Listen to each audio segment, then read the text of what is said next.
मैं डॉक्टर अनिल उपाध्याय, सह-आचार्य व्यवसाय प्रशासन, सम्राट पृथ्वीराज चौहान राजकीय महाविद्यालय Ajmer.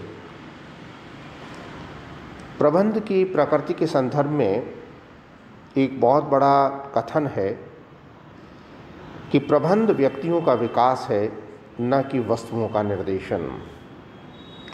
Management is the development of people, not direction of things.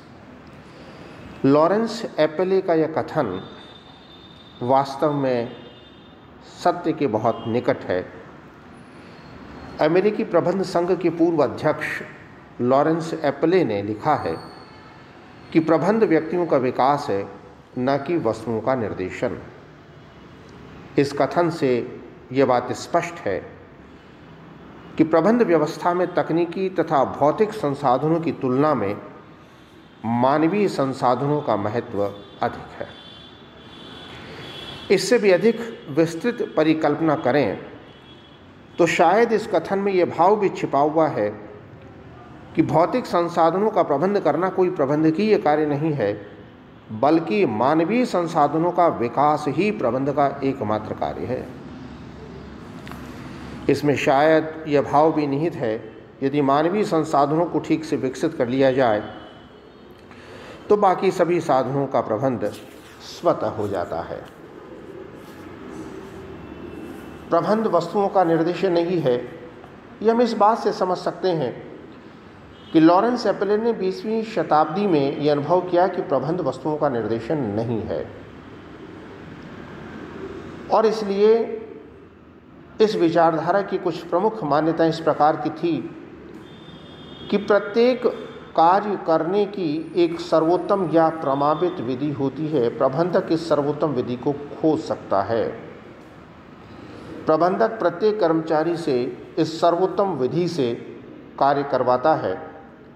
प्रत्येक कर्मचारी से सर्वोत्तम विधि से कार्य करवाने के लिए उसे प्रमाणित उपकरण, यंत्र, सामग्री आदि उपलब्ध की जाती है। प्रत्येक कर्मचारी के प्रत्येक कार्य के लिए प्रमाणित समय पूर्व निर्धारित होता है, और इन सब कारणों के कारण श्रमिक उत्पादन का साधन या वस्तु बन गया। लेकिन वस्तुतः मानवीय संसाधनों पर ध्यान देना प्रबंध की मूलभूत आवश्यकता है, और इसलिए प्रबंध व्यक्तियों का विकास है। और ये इस बात से हम समझ सकते हैं कि इस संदर्भ में भी कुछ शोध किए गए, जिसमें जॉर्ज एल्टन मेयो के शोध बहुत प्रमुख हैं, और उन्होंने इस बात को स्वीकार किया कि कर्मचारियों की कार्यक्षमता केवल भौतिक वातावरण से प्रभावित नहीं होती, बल्कि सामाजिक वातावरण से भी प्रभावित होती है। कर्मचारी केवल एक आर्थिक प्राणी नहीं, वरन एक सामाजिक प्राणी भी है। संस्था में अनौपचारिक सामाजिक समूहों के निर्माण से कर्मचारियों की कार्यक्षमता में अभिवृद्धि की जा सकती है। मनुष्य की केवल आर्थिक आवश्यकता ही नहीं होती, बल्कि उसकी कुछ सामाजिक और मानसिक आवश्यकताएं भी होती हैं।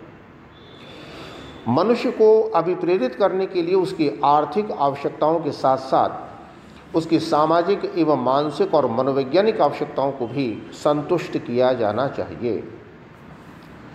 इस शोध के इन निष्कर्षों का प्रचार प्रसार होने से अधिकाधिक मनोवैज्ञानिक और समाजशास्त्री उद्योगों के मानवीय पहलू पर शोध और अध्ययन करने लगे, और बाद में इस विचारधारा को हॉवथॉर्न प्रयोग के बाद में ये माना जाने लगा कि यदि मनुष्य से कार्य करवाना है तो उसकी आर्थिक या भौतिक आवश्यकताओं का नहीं, बल्कि उसकी सामाजिक और उसकी मानसिक आवश्यकताओं को संतुष्ट करना होगा। इस विचारधारा के परिणाम स्वरूप प्रबंध में संपूर्ण मानव का महत्व प्रतिपादित किया जाने लगा। एच मैस्लो का भी इस मामले में विशेष योगदान रहा, और धीरे धीरे मानव प्रधान अवधारणाएं और मान्यताएं विकसित होने लगी। व्यक्ति ही कार्य का केंद्र बिंदु होता है। दूसरे शब्दों में प्रबंध अन्य लोगों से ही कार्य करवाता है। व्यक्ति को हाँक कर कार्य नहीं करवाया जा सकता, उसे अभिप्रेरित करके ही कार्य करवाया जा सकता है। व्यावसायिक या किसी अन्य संस्था का प्रबंध भौतिक संसाधनों के साथ साथ मानवीय संसाधनों का उपयोग करता है। भौतिक साधनों की प्रभावशीलता एवं कार्यकुशलता मानवीय संसाधन के विकास पर निर्भर करती है। व्यक्ति ही संस्था की संपत्ति है। संतुष्ट कर्मचारी संस्था की सबसे बड़ी संपत्ति होती है और वर्तमान युग में तो इसी आधार पर मानव संसाधन लेखांकन की अवधारणा भी विकसित हो रही है। इस प्रकार हम ये कह सकते हैं कि वास्तव में यह कथन का औचित्य और अधिक हो गया है और इसलिए व्यक्तियों की आवश्यकताओं को समझने के लिए व्यापक अध्ययन वर्तमान समय में किए जा रहे हैं। व्यक्तियों के औपचारिक समूह के साथ साथ अनौपचारिक समूह का विकास भी किया जाता है।